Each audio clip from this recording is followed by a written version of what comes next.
istifadah wa naf'a wal intifa' wa tadhakkur wa tadhkir wa ila khatatin Nabi Muhammadin sallallahu alaihi wasallam al-Fatihah. Bismillahirrahmanirrahim. Maliki yaumiddin. Iyyaka na'budu wa iyyaka nasta'in. Ihdinas siratal mustaqim. Siratal ladzina an'amta 'alaihim ghairil maghdubi 'alaihim waladdallin. Amin.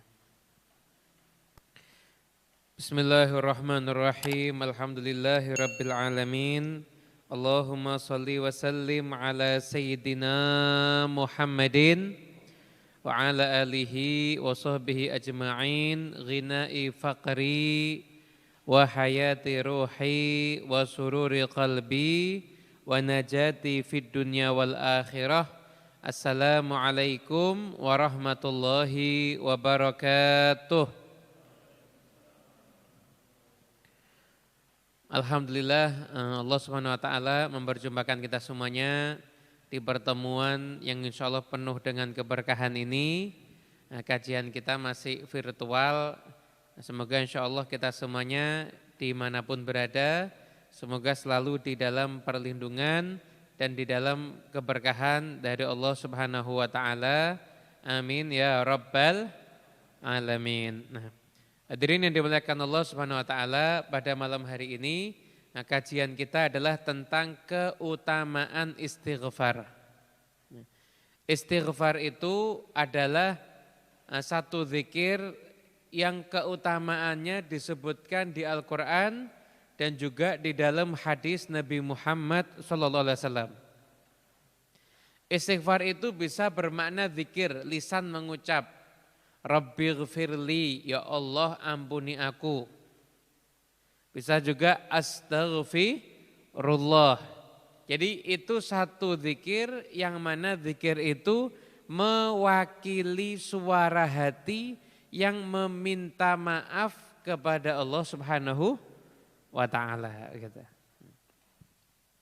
Nah, dalam Al-Qur'an ada Allah Subhanahu wa taala berfirman, wa ma kana Allahu mu'adzibahum wa hum yastaghfirun.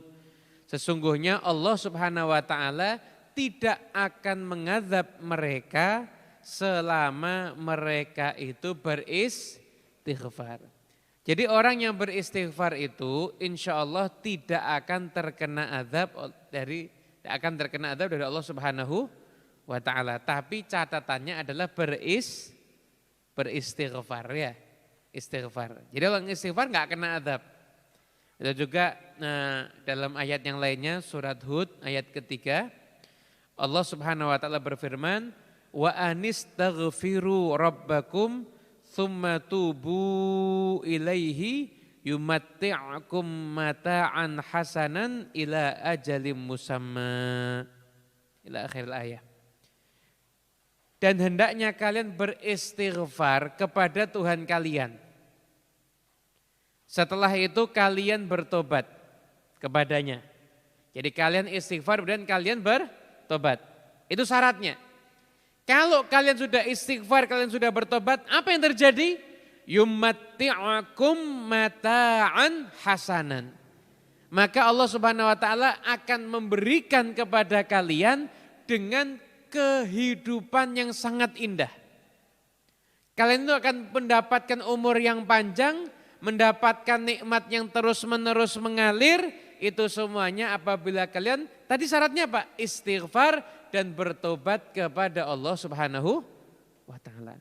Maka akan mendapatkan kehidupan yang baik. Siapa sih yang jamin kita bisa dapat kehidupan yang baik? Apakah kalau kita tiba-tiba kaya terus kehidupan kita jadi baik? Nggak akan kena problem, nggak akan kena penyakit, nggak akan kena macam-macam, belum tentu. Tapi kalau kamu mau istighfar dan tobat minta ampun kepada Allah, maka Allah berjanji yumatti'akum mata'an hasanan. Maka kalian akan mendapatkan kehidupan yang baik. Jadi saya lihat di tafsir itu para ulama memberikan tafsiran macam-macam. Mata'an hasanan itu, mata itu barang, mata itu barang. Barang itu berarti, namanya barang itu kira-kira gimana sih? Bisa hancur apa enggak? Hancur kan? Nah, kehidupan dunia itu seindah apapun ya itu kayak barang. Maka suatu saat itu harus ditinggalkan. Nah, mata'an hasanan ini akan didapati kehidupan yang baik, itu catatannya kalau mau istighfar dan minta ampun kepada Allah Subhanahu wa taala. Itu surat Hud ayat 3. Itu juga Allah Subhanahu wa taala berfirman menghikayatkan dari Nabi Nuh, faqultu astaghfiru rabbakum innahu kana ghaffara yursilis samaa 'alaikum midrara wa yumditkum bi amwalin wa banin wa yaj'al lakum jannatin wa yaj'al lakum anhara. Dan sesungguhnya Nabi Nuh itu berkata, istaghfiru, mohonlah ampun rabbakum kepada Tuhan kalian. Sesungguhnya Tuhan kalian itu ghafara, maha mengampuni. Tuhan kalian itu akan menurunkan hujan dan akan memberikan kepada kalian harta, keturunan, akan mendatangkan kepada kalian taman-taman dan akan mendatangkan kepada kalian sungai-sungai. Artinya apa? Kehidupan yang baik itu kalau orang mau istaghfiru rabbakum, beristighfar, mohon ampun kepada Allah Subhanahu wa taala. Gitu. Nah, bahkan dalam hadis-hadis juga disebutkan ini keutamaan istighfar. Rasulullah SAW bersabda, man aktsara minal istighfari, dalam riwayat yang lain, man lazimal istighfara, barang siapa yang memperbanyak istighfar atau melazimi istighfar, ja'alallahu lahu min kulli hammin faraja. Maka setiap dia ada ham itu sumpek di hati, faraja, maka dia akan mendapatkan jalan keluarnya. Wa min kulli dhiqin makhraja. Kalau dhiq itu kesempitan yang nyata. Jadi kadang-kala kan ada orang itu sumpek tanpa sebab. Kita pernah enggak sumpek tanpa sebab? Jadi kalau Anda pernah merasakan sumpek tanpa sebab, itu obatnya istighfar. Bukan malah rekreasi. Rekreasi kadang ke kebun binatang lihat monyet, sumpeknya malah tambah itu akhirnya. Bukan itu, kalau Anda sumpek tanpa sebab itu Anda perbanyak istighfar. Kenapa? Faraja, nanti Anda akan mendapatkan jalan keluar. Tapi tadi syaratnya Anda istighfar dulu. Sering istighfar. Wa min kulli dhiqin, kalau Anda ada kesempitan hidup, apapun juga. Anda punya utang yang banyak, atau Anda merawat keluarga yang sakit, atau diri Anda sedang sakit, atau Anda mungkin ada problem dengan orang, atau mungkin ada orang yang berniat jahat kepada Anda. Apapun juga dhiq yang sifatnya kesempitan, itu menghimpit hati Anda, menghimpit hidup Anda, maka makhraja, jalan keluar daripada semuanya itu adalah istighfar. Wa razaqahu min haitsu la yahtasib, dan Anda akan mendapatkan rezeki dari Allah Subhanahu wa taala dari sisi yang tidak terduga-duga. Anda enggak pernah nyangka tiba-tiba Anda mendapatkan rezeki. Betapa indahnya Anda kalau surprise-nya Anda itu rezeki. La yahtasib kan surprise kan? Anda enggak nyangka tapi dapat surprise kan? Surprise-nya rezeki. Kira-kira lebih enak mana? Surprise-nya kabar duka atau rezeki? Rezeki pasti ya kan? Nah, itu akan didapati apabila seseorang itu melazimi istighfar. Memperbanyak istighfar, itu dia akan mendapatkan itu semuanya. Nah, kira-kira ini saya baru baca satu lembar loh ini. Ini yang saya baca ini kitab Syarah Ratib Al-Haddad. Yang nulis cucunya sendiri, cucunya beliau Al-Habib Abdul Haddad itu Habib Alwi bin Ahmad bin Hasan bin Abdullah bin Alawi Al-Haddad. Ini yang nulis Syarah Ratib ini. Ini baru satu lembar, ini solusi semua permasalahan kita di sini semuanya ternyata. Zik, kesempitan hidup, jalan keluarnya istighfar. Sumpek hati-hati yang tanpa sebab itu, sembuhnya juga dengan istighfar. Bingung urusan rezeki, juga solusinya adalah istighfar. Gitu. Kemudian kalau pengen hidup yang bagus, yumatti'akum mata'an hasanan, itu juga dengan istighfar. Kemudian setelah itu juga diriwayatkan bahwasanya Nabi Muhammad SAW beliau bersabda, ya ayyuhan nas istaghfirullaha wa tubu ilaih fa inni astaghfiru wa atubu ilaihi fi yaumin aw fi kulli yaumin mi'ata marratin wa aktsara min mi'ah. Rawahu Ahmad wa Tabrani wa ghairuhuma. Nabi SAW bersabda, wahai manusia, istighfar, minta ampun kepada Allah dan taubat.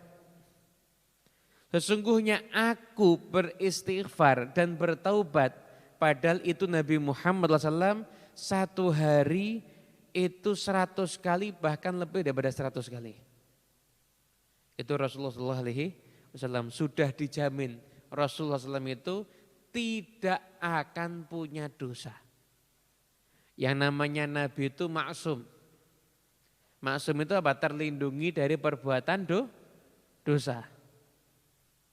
Kira-kira. Kalau ada HP. Di HP ini tidak ada aplikasi WhatsApp. Bisa enggak WhatsAppan? Enggak bisa kan? Nah, karena aplikasi WhatsAppnya itu enggak ada. Nah, Anda bayangkan dalam pribadi Nabi Muhammad SAW, aplikasi dosa itu enggak ada. Jadi enggak bisa berbuat dosa itu enggak bisa nama. Aplikasi dosa itu enggak ada. Kalau kita, wallahu a'lam, mungkin gigabyte-nya paling banyak takutnya. Tapi kalau Rasulullah SAW itu enggak ada, enggak bisa berbuat dosa. Itu istighfarnya satu hari 100 kali, bahkan bisa lebih daripada 100 kali. Bahkan pernah suatu ketika sahabat Nabi Muhammad SAW itu menghitung, saya hitung Nabi Muhammad SAW satu kali duduk, itu istighfar tidak kurang dari 70 kali. Sekali duduk, Anda bisa bayangkan. Rabbi firli warhamni wa tub alayya innaka antat tawwabur rahim. Dan Nabi astaghfirullahaladzim, terus begitu. Istighfar yang Nabi Muhammad SAW. Makanya kita kalau sudah lihat keutamaannya ini, semoga kita jadi orang yang rajin beristighfar insyaAllah ya. Sayyidina Ali bin Abi Thalib, beliau pernah mengatakan begini, Ajibtu liman yahlik wa ma'ahun najah. Aku heran dengan orang yang celaka padahal dia tahu jalan keselamatan. Kira-kira nih, ada ayam di lumbung beras mati kelaparan. Mengherankan apa enggak? Mengherankan ya. Ikan di laut mati kehausan. Mengherankan ya. Mengherankan. Kemudian ada orang kaya tapi mati kelaparan. Gimana? Mengherankan ya. Ada orang celaka padahal punya kunci keselamatan. Heran Sayyidina Ali bin Abi Thalib. Ada nanya sahabat, apa itu? Al-istighfar, istighfar. Adalah kunci keselamatan kata beliau. Bahkan Sufyan bin Uyainah beliau mengatakan, ma ta'akhun li. Saya punya saudara saya meninggal dunia. Fara'aituhu fil manam ba'da mautih. Maka setelah wafatnya dia, aku menyaksikan dia di dalam tidurku setelah dia wafat. Aku tanya, ma fa'alallahu bik? Apa yang Allah perbuat untukmu? Ghafarali kulla dzambin astaghfartuhu minhu wa man lam astaghfirhu minhu lam yaghfirhu li. Semua dosa yang aku itu pernah lakukan dan aku istighfari dosa itu, maka semuanya diampuni oleh Allah Subhanahu wa taala. Tapi yang tidak aku istighfari ya enggak dapat ampunan. Yang enggak diistighfari ya enggak mendapatkan ampunan. Itu keutamaan daripada istighfar. Gitu. Makanya kalau kita tidak rajin istighfar rugi kita. Ini semua yang kita cari ada semua ini. Ini semua yang kita cari di sini semuanya. Bahkan pernah dalam satu riwayat Allah Subhanahu wa taala berfirman dalam hadis qudsi, sebagian mengatakan ini riwayatnya Imam Al-Hakim. Imam Al-Hakim itu rata-rata riwayatnya itu sahihnya setara dengan Bukhari dan Muslim. Allah berfirman dalam hadis qudsi, inna ahabba ibadi ilayya. Sesungguhnya hambaku yang paling aku cintai. Siapa mereka? 3 golongan ini. Al-mutahabbuna bihubbi. Orang yang saling mencintai karena aku. Wal muta'alliqatu qulubuhum bil masajid. Orang yang hatinya terikat dengan masjid. Wal mustaghfiruna bil ashar, dan orang yang di waktu sahur di saat sebelum subuh dia beristighfar. Jadi orang yang paling dicintai oleh Allah Subhanahu wa taala itu 3 golongan ini. Saling mencintai tapi karena Allah. Bukan mencintai karena materi atau mencintai karena yang macam-macam, enggak. Saling mencintai karena Allah. Berarti orang yang bisa mencintai karena Allah berarti dia juga harus mencintai Allah. Ya kan? Contoh. Ustadz Iis punya anak. Saya enggak kenal sama anak Ustadz Iis, tapi karena saya kenal sama bapaknya saya jadi cinta sama anak Ustadz Iis. Berarti saya mencintai anak Ustadz Iis karena apa? Karena Ustadz Iisnya, ya kan? Berarti saya kan harus cinta dulu sama Ustadz Iis baru bisa cinta sama anaknya. Lah zaman sekarang ini lucu, kadang-kadang orang cinta Allah aja belum, tapi ngakunya saya mencintaimu karena Allah.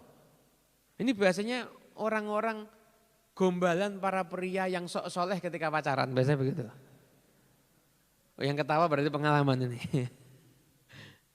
Kadang ini yang pria sok soleh pacaran gombal gitu, saya tuh mencintaimu karena Allah. Loh, cinta Allah aja belum kok mencintaimu karena Allah. Ya, orang yang bisa mencintai karena Allah itu apabila dia terlebih dahulu mencintai Allah, baru dia bisa mencintai karena Allah. Paham ya? Kalau dia belum mencintai Allah, ya enggak mungkin bisa dia mencintai karena Allah. Bisa dipahami ya? Nah, alhamdulillah. Itu, jadi ini yang dicintai sama Allah itu adalah ketika orang tuh mencintai orang lain karena Allah. Bukan karena dia punya pangkat, enggak. Bukan karena dia punya duit, enggak. Atau karena dia menguntungkan pribadi saya, enggak juga. Tapi kenapa kok cinta? Nah, cinta dikarenakan saya lihat dia itu ahli ibadah, ini pasti dia itu cinta sama Allah, maka saya juga mencintai dia gitu. Terus orang yang hatinya terikat dengan masjid, senang ke masjid. Jadi kalau ke masjid itu enggak enak. Kan kadang ada orang-orang yang seperti itu. Jadi kalau sampai keluar kota pun tuh kalau enggak ke masjid rasanya enggak enak. Jadi cinta sama masjid beneran. Ini hati yang terikat dengan masjid ini termasuk orang yang dicintai sama Allah. Dan orang yang di pagi hari waktu sahur dia bangun. Saat sepi, tidak ada orang, dia gelar sajadahnya, dia sholat, kemudian dia memperbanyak istighfar. Mereka kan sering dapat pertanyaan kita ini, mana yang lebih bagus, sholawat atau istighfar? Sebenarnya nggak bisa ditandingkan ya.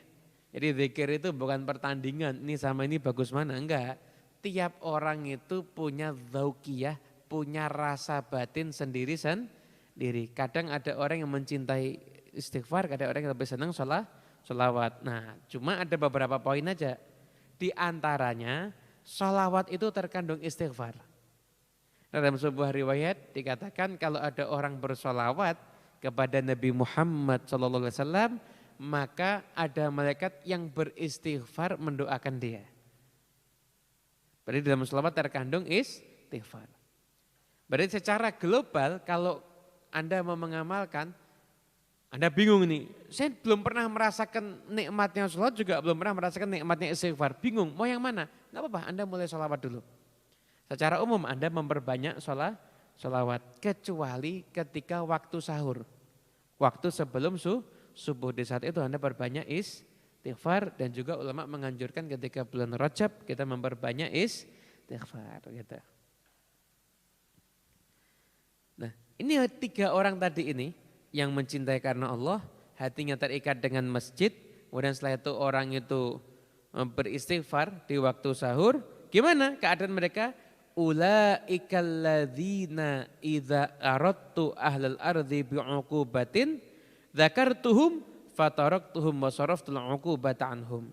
Mereka ini adalah orang-orang yang ketika aku, kata Allah, mau menjatuhkan satu hukuman kepada penduduk bumi, dan aku ingat mereka, aku lihat mereka, maka aku tinggalkan dan aku jauhkan azab Karena berkat 3 kelompok ini.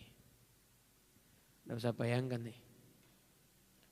Berarti kalau sampai banyak kerusakan di mana-mana, banyak bencana di mana-mana, itu sebabnya karena kurangnya orang yang beristighfar di waktu sebelum subuh. Ya, kalau ada orang-orang soleh, makanya jangan pernah meremehkan keberadaan orang-orang soleh di sekitar kita. Kadang-kadang orang yang nggak viral ya, nggak masuk di sosial media itu dipandang sebelah mata sekarang ini. Dipandang sebelah mata. Anda punya tetangga Anda itu rajin. Bahkan kalau subuh dia sebelum orang datang dia sudah di masjid, dia ngerapikan masjid untuk nyambut orang sholat subuh. Itu amalnya dia, itu luar biasa. Orang-orang kayak gini ini yang harus Anda mintain doanya. Kenapa ini orang luar biasa, istiqomah. Gitu. Saya tadi jumpa sama satu orang, ya kita ngobrol-ngobrol, kemudian orang ini cerita, saya ini Habib, ada manggil Habib, kadang manggilnya Pak, semacam-macam terserah, manggil Pak boleh, Mas boleh, terserah. Dari manggil Pak saya ini kalau tidurnya malam jam berapapun juga, jam 4 saya itu mesti bangun. Saya pasti bangun. Lalu saya pasti berangkat ke masjid. Jadi jam berapapun tidur pasti jam 4 bangun. Kayak ada alarmnya gitu badannya. Pasti jam 4 bangun. Saya kok hebat bener. Saya aja kalau pulangnya kemalaman bangunnya kadang-kadang jam 4:30, jam 5 kok. Jam 4 pasti bangun. Lalu dia cerita lagi, ya karena kebiasaan. Dan ternyata dia cerita lagi, bapak saya itu adalah orang yang dari dulu pagi mesti bangun, setelah itu dia ke masjid jadi muadzin di masjid. Enggak terima gaji apapun juga selama bertahun-tahun sampai akhirnya meninggal dunia. Jadi karena kesolehan orang tuanya, anaknya dimudahkan juga untuk melaksanakan amal soleh. Makanya kalau kita ini kadang-kadang perlu maksa untuk amal soleh. Kenapa? Karena berharap siapa tahu keberkahan amal soleh kita sampai ke anak-anak kita insya Allah. Ya kita kan gak nyangka berkat amal soleh kita misalkan apalagi kayak momen-momen yang sekiranya berat loh ya. Anda mau berangkat pengajian hujan itu berat apa enggak? Berat kan? Itu justru momen Anda menunjukkan kalau Anda adalah orang yang berkhidmat kepada Allah betulan. Semakin berat perjuangan Anda untuk menambah kebaikan, maka balasan dari Allah pun juga akan semakin besar. Orang sedekah sama orang lain dengan sama keluarga lebih gampang mana? Orang lain. Kenapa? Orang lain itu kalau terima kasih dari hati, ya.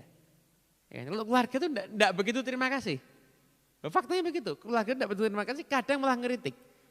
Kasih kok cuma segini. Nah, kalau orang lain kan Masya Allah, terima kasih banyak, Masya Allah, jazakumullah khair. Doakan Masya Allah, doakannya 10 menit sendiri kadang-kadang. Orang lain, jadi orang masuk semangat. Tapi sama keluarga semangat apa enggak? Rata-rata kan begitu ya. Bayangkan apalagi kalau keluarganya musuhin, kita nyebelin orangnya. Kira-kira tambah semangat apa enggak? Enggak semangat sama sekali, iya kan? Tapi katakan afdhalus shadaqati ala dzirrahimil kasyikh. Paling bagusnya sedekah kepada keluarga yang menyimpan permusuhan kepada kita. Itu paling bagusnya sedekah. Kenapa? Karena semakin berat amal, maka pahalanya, balasannya pun juga akan semakin besar. Gitu. Pernah suatu ketika Imam Sufyan Ats-Tsauri berjumpa dengan Sayyidina Ja'far As-Shadiq bin Muhammad Al-Baqir bin Ali Zainal Abidin bin Husain bin Ali bin Abi Thalib bin Fatimah Az-Zahra binti Rasulullah sallallahu alaihi wasallam. Beliau mengatakan bahwa ketemu dengan Sufyan bin Uyainah, Sufyan bin itu pokoknya minta hadis, saya minta hadis. Kata Sayyidina Ja'far, saya dapat dari ayah saya ayah saya dari ayahnya, ayahnya lagi dari ayahnya, terus sampai kepada Nabi Muhammad SAW. Man an'amallahu alaihi ni'matan falyahmadillah.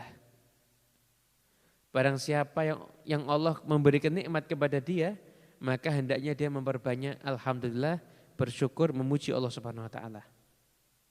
Wa man istabta'a rizqahu falyastaghfirillah. Barang siapa yang rezekinya itu seret, enggak lancar, maka hendaknya beristighfar, minta ampun kepada Allah.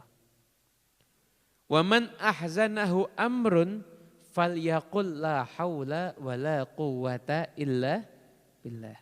Barang siapa yang sedih karena sesuatu, karena beban hutangnya, karena ada keluarga yang sakit atau karena problemnya yang macam-macam, maka ucapkan la haula wala quwwata illa billah. Maka kata Imam Ja'far Shadiq mengatakan, ya Sufyan, pegang 3 wasiat ini. Hidup kita kan itu kan. Ada kalanya kita dapat nikmat, ya kita mengucapkan alhamdulillah, ya kan. Ada kalanya kita itu, ada kalanya kita rezekinya seret, maka kita mengucapkan astaghfirullah. Ada kalanya kita susah karena sesuatu, maka ucapkan la haula wala quwwata illa billah, begitu. Nah, bahkan alhamdulillah, ternyata saya masih dikasih kopi juga. Syukron tuh. Alhamdulillah.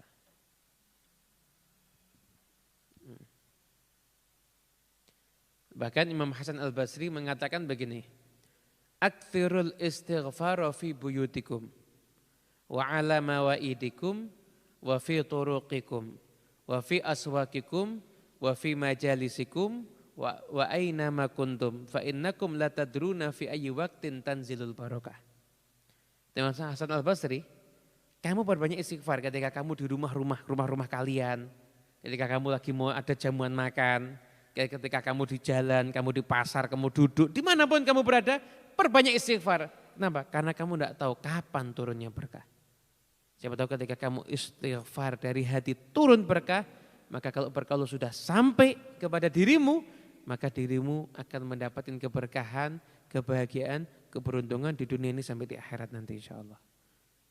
Insya Allah.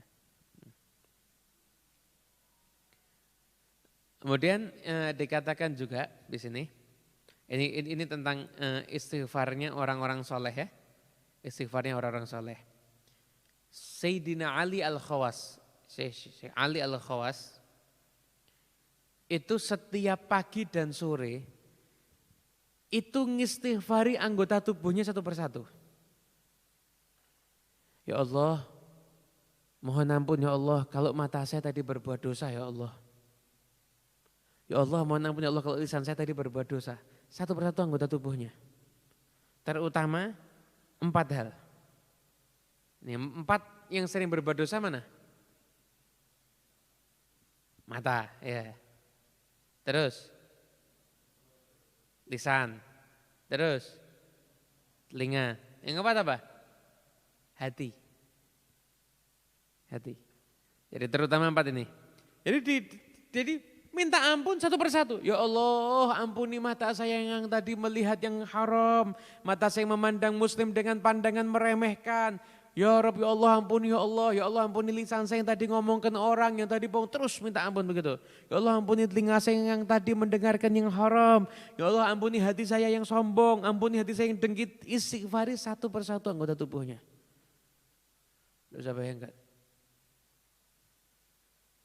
Makanya istighfar itu bisa memadamkan kemurkaan Allah Subhanahu wa taala.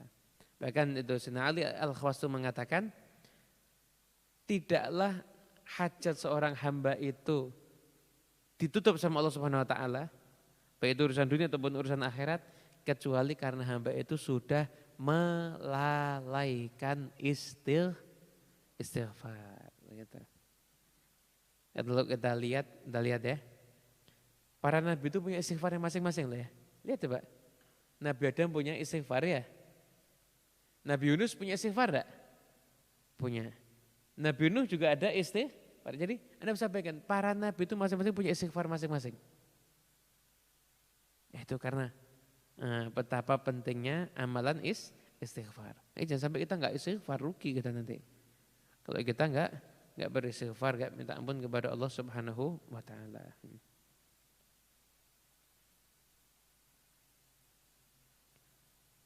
Nah, kemudian setelah itu yang berkaitan dengan masalah istighfar ini ada keterangan dari Habib Abdullah bin Alawi Al-Haddad. Beliau mengatakan Fattaubatu wal istighfaru min kunuzil khairat. Taubat dan istighfar itu adalah gudang-gudang kebaikan. Wa min a'zamil qurubat wal barakat. Dan adalah paling agungnya ibadah dan sumber keberkahan. Wa min awsalil wasail ila jami'i khairatid dunya wal akhirah. Perantara tercepat untuk mendapatkan kebaikan dunia dan akhirat itu adalah taubat dan istighfar. Fa'alaikum rahimakumullah biluzumi taubati wal istighfari ana al-laili wan nahar. Maka wajib atas kalian, semoga Allah merahmati kalian, kalian melazimi taubat dan istighfar sepanjang malam dan siang. Udah belum menyampaikan lagi. Tsumma inna syaitan la'anahullah yakhda'u ba'dal aghbiya minal muslimin fayaqulu lahu kaifa tatubu wa anta la ta'rifu min nafsika athabat 'ala taubah. Wa kam tatubu tsumma ta'udu ila dzambi. Wa yulki ilaihi wasawisa min hadzal jinsi. Nah, beliau mengatakan setan ini kalau kita mau istighfar nanti setan itu akan ganggu kita. Setan akan bilang begini, kamu tuh mau tobat mau apa? Loh kamu tuh belum mantap tobatnya kok. Berapa kali kamu tobat tapi kamu berulang kali berbuat maksiat. Kita pernah enggak kalau mau istighfar atau mau tobat mikir begitu? Dari setan itu. Setan itu. Nah, jadi kalau kita misalkan mau tobat, kemudian kita mikir ada bisikan, kamu nggak usah tobat, tobatnya nanti aja. Kan kamu belum mau tobat beneran, kamu kan mungkin nanti mau berbuat dosa lagi. Jadi kalau sampai ada bisikan-bisikan seperti itu, maka beliau hati-hati seorang muslim jangan terpengaruh. Dan tetap kita minta ampun, tobat kepada Allah dan selalu minta pertolongan Allah. Kalau sampai kita kepleset berbuat maksiat, maka kita tobat lagi begitu. Jadi kita jangan mau kalah dengan keplesetnya kita. Selama kita masih kepleset, kita tobat. Kepleset, tobat. Kepleset, tobat. Terus begitu. Pokoknya lawan terus setan. Tidak usah dengarkan. Kamu tobat mau apa? Bentar lagi kamu juga maksiat lagi. Pokoknya tetap tobat. Kamu kan paling nanti ya juga berbuat dosa daripada tobat mainan. Pokoknya saya tobat. Kalau saya dosa, saya tobat lagi. Saya dosa, saya tobat lagi. Terus begitu. Sampai nanti Allah Subhanahu wa taala Maha mampu untuk menjadikan perbuatan dosa itu menjijikkan di mata kita dan kita meninggalkannya dengan senang hati. Amin Allahumma amin. Tapi tadi begitu kita kepleset tobat, kepleset tobat. Tobat itu gimana? Tobat itu nyesel. Intinya itu nyesel meninggalkan perbuatan dosa dan sebagian ulama menganjurkan kalau kita bertobat maka sebagaimana jiwa kita itu sudah merasakan nikmatnya maksiat, maka jiwa kita disuruh merasakan lelahnya taat. Misalkan ada orang bermaksiat, ada orang tobat dan dia bermaksiat, melanggar tobatnya, maka dia suruh buat. Jadi misalkan saya kalau sampai maksiat lagi saya membaca Qul huwallahu ahad 100 kali sambil iktikaf di masjid. Maksiat mikir itu. Apalagi kalau begini, kalau sampai saya kepleset maksiat penghasilan saya 1 bulan ini mau saya sedekahkan semuanya. Wah tambah mikir lagi ini dia. Pokoknya setiap kita kepleset jadi jangan takut tobat. Tobat istighfar selalu sepanjang hidup. Nanti kalau kepleset ya tobat lagi. Saya tidak akan bosan bertaubat sampai setan juga tidak akan bosan untuk menjerumuskan saya ke dalam setan. Kalau setan tidak bosan menjerumuskan saya ke dalam kemaksiatan, maka saya pun juga harus tidak bosan untuk selalu dan berulang kali bertobat dan istighfar minta ampun kepada Allah Subhanahu wa taala. Masya Allah. Ini ada satu kisah.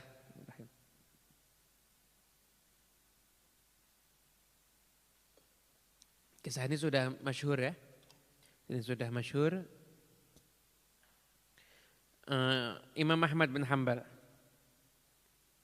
Imam Ahmad bin Hanbal itu pernah suatu ketika tiba-tiba kepingin pergi.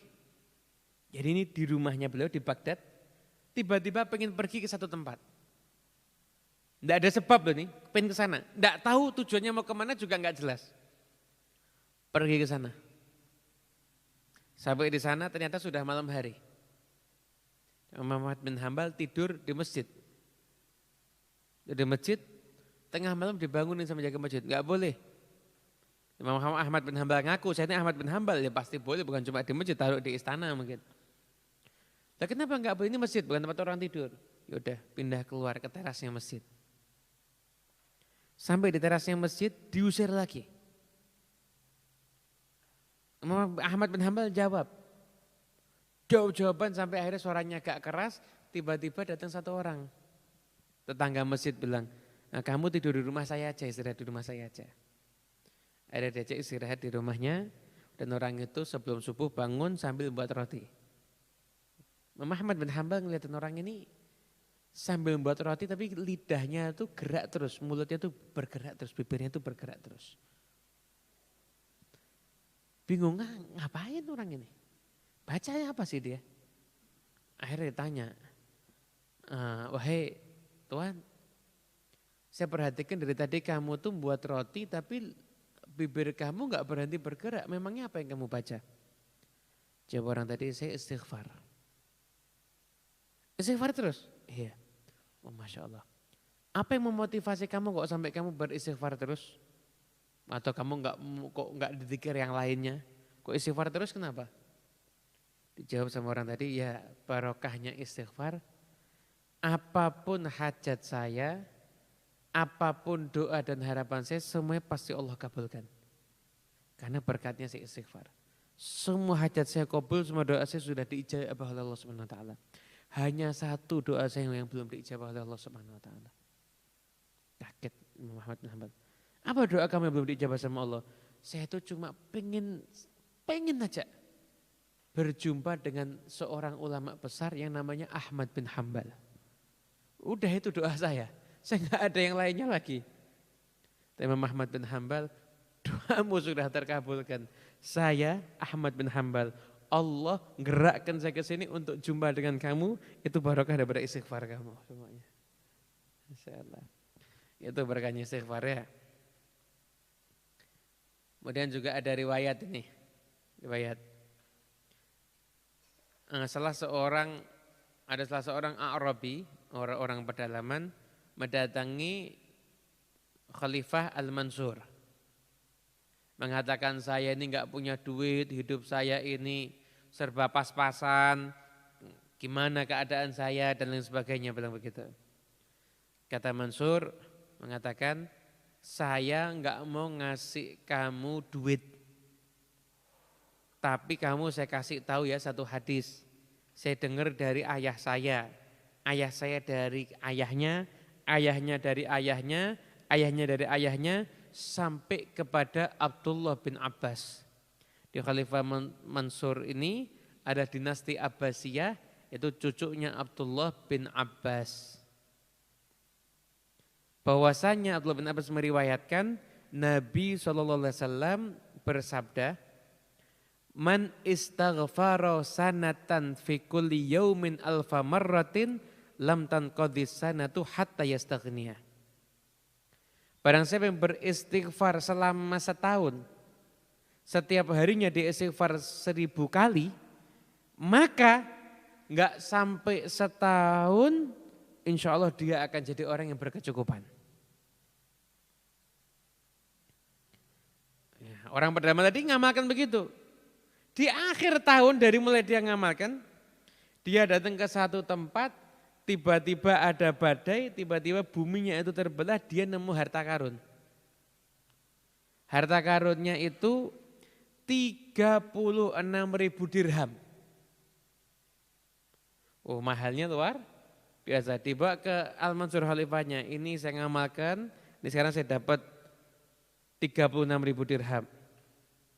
Kata Mansur, ya udah zakatnya barang pendaman kan 1/5 bawa sini, sisanya kamu bawa.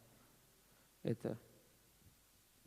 Jadi kalau kepengen rezekinya lancar, jadi orang yang serba berkecukupan, ini amalannya.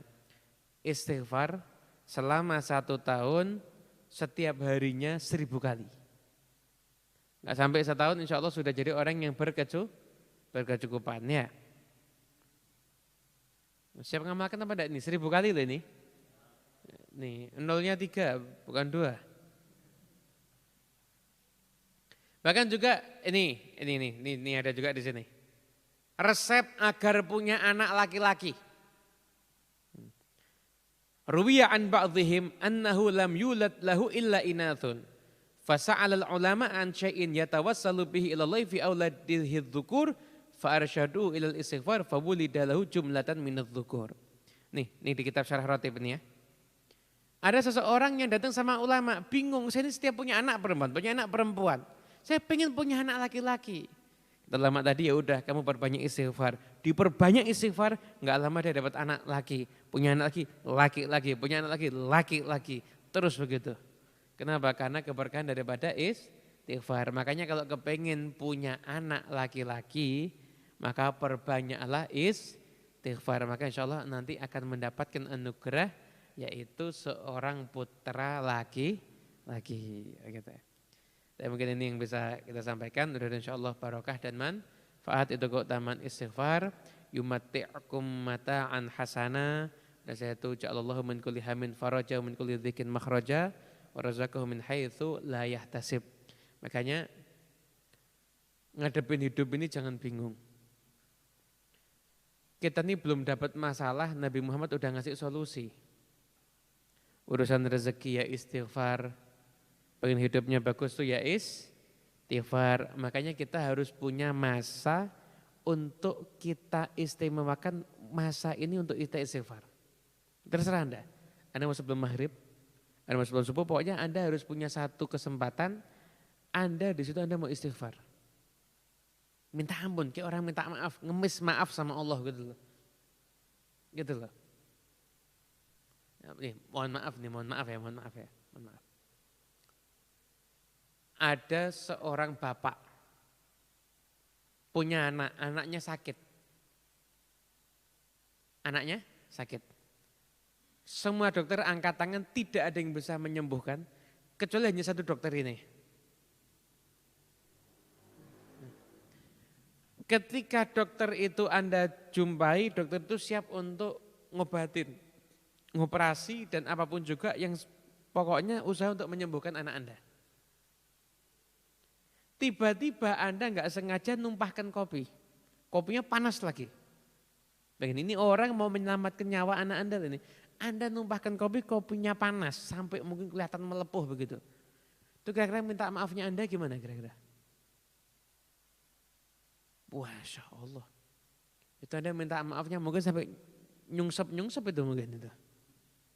Karena kenapa? Takut kalau dia nggak maafkan, dia nggak mau ngobatin anak Anda, ya kan?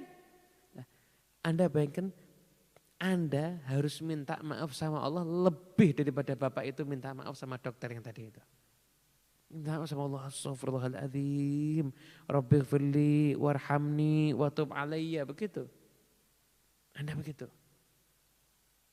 Kenapa? Karena kita ini punya banyak dosa sama Allah, tapi Allah selalu ngasih nikmat kepada kita semuanya. Sudah saatnya kita ini minta maaf kepada Allah Subhanahu wa taala. Dan jadikan niat Anda benar-benar ketika minta maaf ya hanya untuk Allah, tidak usah mikir yang lainnya. Usah mikir duit, tidak mikir apa juga, Allah. Saya cuma mengharapkan Allah. Anda mengharapkan Allah, Anda menuju Allah, maka Anda mendapatkan segalanya dari Allah Subhanahu wa taala. Amin ya rabbal alamin. Saya pernah memberikan tips kepada sebagian orang yang dia itu, saya udah zikir kok tidak bisa menikmati, istighfar kok tidak bisa menikmati rasanya. Saya katakan ya mungkin kurang menjiwai artinya. Makanya kalau Anda mau istighfar, Anda sebelumnya begini. Ampuni aku ya Allah, ampuni aku ya Allah, maafkan aku ya Allah. Sampai sudah tek, hatinya tuh nyambung. Udah benar-benar kayak orang ngemis minta maaf benar sama Allah, baru Anda astaghfirullahaladzim, Rabbighfirli warhamni, Rabbighfirli, Allahumma gfirli, Allahumma gfirli, Rabbighfirli, begitu. Nanti istighfarnya itu bisa menjadikan satu kenikmatan. Pokoknya kita harus punya satu waktu duduk entah mau 5 menit, 7 menit, pokoknya Anda duduk untuk hanya istighfar setiap harinya. Nunjukkan kalau kita tuh meminta ampun kepada Allah Subhanahu wa ta'ala. Nanti Allah akan memberikan banyak kebaikan dalam kehidupan kita semuanya. Amin ya rabbal alamin. Nah, hadirin yang dimuliakan Allah Subhanahu wa ta'ala, ada pertanyaan apa enggak yang masuk ke Mas Juan? Kirim Mas WhatsApp-nya ke nomor saya 66 ya. Ada yang di musola, santri-santri ada yang mau nanya? Ada yang mau ditanyakan? Sesuai tema boleh, di luar tema juga boleh. Yang penting jangan tanya ini saya hutangnya kok banyak, kenapa Beb? Nggak tahu.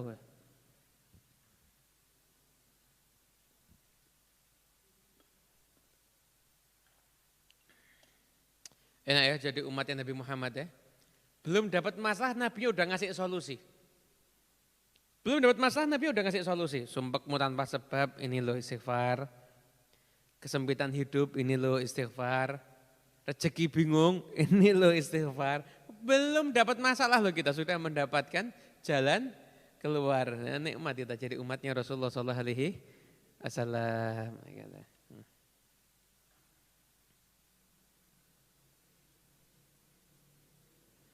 Yep. Ada yang masuk, Mas Juan? Belum ada yang masuk ya? Ini yang berkaitan dengan istighfar. Nah, untuk bulan Rajab dianjurkan kita tuh memperbanyak istighfar. Jadi bisa Rabbi fili warhamni wa tub alaih. Enggak. Hah? Enggak. Apa? Dianjurkan kita tuh untuk memperbanyak istighfar. Di antara salafun salihun itu menganjurkan agar kita semuanya itu kalau habis salat Isya dan salat subuh itu membaca Rabbi fili warhamni wa tub alayya. Itu dibaca sebanyak 70 kali. Hanya di waktu yang istimewa ini, nanti kita akhiri kajian kita dengan istighfar bersama ya. Istighfar bersama, istighfarnya orang-orang soleh. Lalu Anda pengen tahu keutamaannya atau amalan Rajab, nanti bisa Anda ikuti di grup WhatsApp ngaji Senin. Nah, nomornya biasanya sudah dicantumkan ini. Biasanya sudah dicantumkan di bawah sini. Nah, ada kan nomornya untuk yang lihat di YouTube. Itu. Ya, nanti itu ada amalan di bulan Rajab. Atau Anda lihat di Telegram Ustadz Muhammad Al-Habsyi, itu juga ada amime atau amalan yang berkaitan dengan bulan Rajab. Kalau ada pertanyaan, yuk kita tutup dengan istighfar. Ada yang masuk. Yang 66 Mas terakhir ya.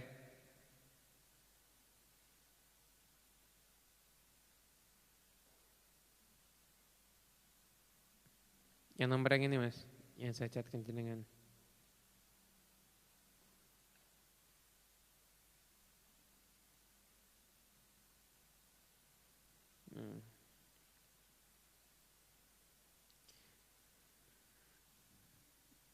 Bagaimana istighfar untuk dosa-dosa yang terlupa? Ya istighfar aja semua dosa-dosa yang disengaja ataupun yang tidak disengaja. Pokoknya kita istighfari semua dosa kita. Jadi istighfar itu tidak harus spesifik dosa ini, enggak. Tapi semua dosa-dosa kita. Kadang banyak perbuatan kita anggap enggak dosa, ternyata dosa gitu loh. Kita anggap enggak dosa, ternyata dosa lah. Jadi istighfar aja secara global untuk semua dosa-dosa kita. Gitu. Saya sudah istighfar berkali-kali, tapi kok hati belum juga tenang. Istighfarnya enggak mungkin salah, Anda yang salah mungkin. Maka Anda tetap usahakan berbanyak istighfar ya. Usahakan Anda berbanyak istighfar. Tetap banyak istighfar. Jadi jangan mau kalah dengan was-was. Jangan mau kalah dengan godaan setan. Anda perbanyak istighfar. Istighfar untuk orang yang zalim tapi orangnya belum juga dapat hidayah. Enggak usah ngurusin orang lain. Anda kalau istighfar untuk diri Anda akan dapat kebaikan. Enggak usah ini orang zalim atau gimana, enggak usah bingung dengan itu ya. Bingung dengan itu.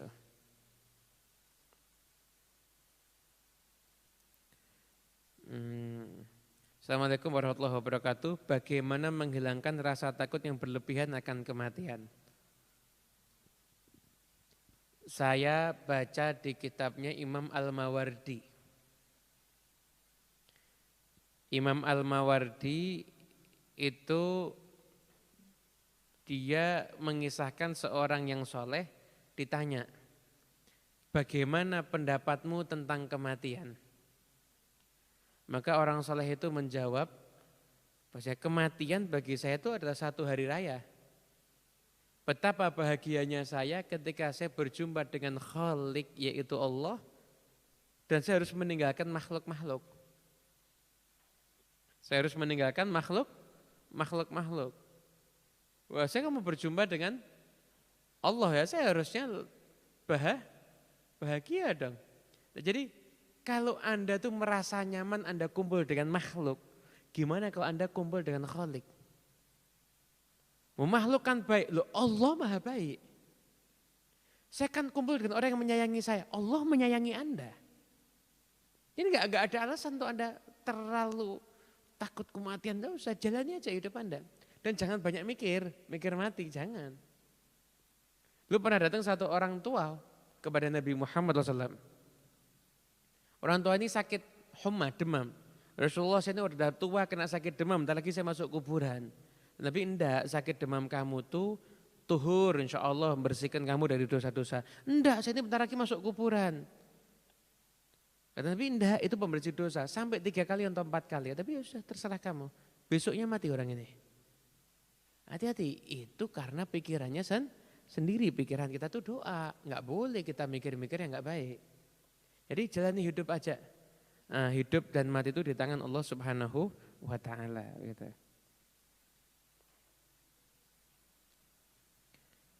Amalan untuk mendapatkan anak perempuan, wallahu a'lam, saya enggak tahu ini. Laki-laki tadi sudah ya dibalik ini. Pertanyaan dari Palangkaraya, dari Ustadz Khalid Palangkaraya. Ustadz Khalid bin Anang Hamdani. Assalamualaikum Habib, saya seperti hamba tidak ada tujuan. Kadang bingung mau ngapain, kadang ngerasa hidup saya tidak bermanfaat untuk orang. Kira-kira kenapa ya Habib ya? Anda kalau merasa hidup Anda itu tidak jelas, bingung, maka Anda harus melakukan reformasi kehidupan. Satu, sholatnya benerin. 2, birrul walidainnya gimana? 3, ada ndak orang yang Anda sakiti? 4, Anda harus mencari kenikmatan dari hal-hal yang sifatnya rohani. Ketika Anda duduk di masjid, ketika Anda zikir, ketika Anda hadir pengajian, nanti reformasi hidup Anda itu yang akan menjadikan hidup Anda akan semakin baik. Wallahu a'lam bishawab. Saya rasa pertanyaan cukup. Mudah-mudahan kita semua mendapatkan keberkahan, barakah, amin ya rabbal alamin. Al-Fatihah bil qabul wal ikhlas wal ahwal. Allah ta'ala lana wa lakum futuhal arifin.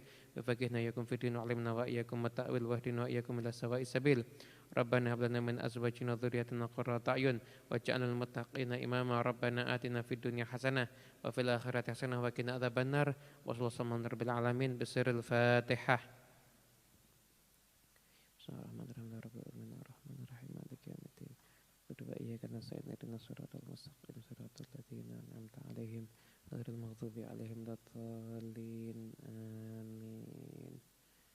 Allahumma salli wa sallim ala sayyidina Muhammadin miftahi babi rahmatillah fi ilmillah salatan wa salaman daimaini bidawami mulkillah wa ala alihi wa sahbihi. Allahumma ij'al fi ta'atika farahi wa sururi wa fi mardatika jami'a umuri. Allahumma ya alim bihalati ومطلع على سرائري ونياتي اقضي جميع حاجاتي واغفر ذنوبي وتجاوز عن خطيئاتي وزلاتي وتقبل جميع حسناتي وسامحني في ما يأتي واكتبني واسلك بي سبيل نجاتي في حياتي ومماتي اللهم إني طامع في عطاك راغب في رضاك مستسلم لقضاك فاكتبني من أولياك واسلك بي سبيل هداك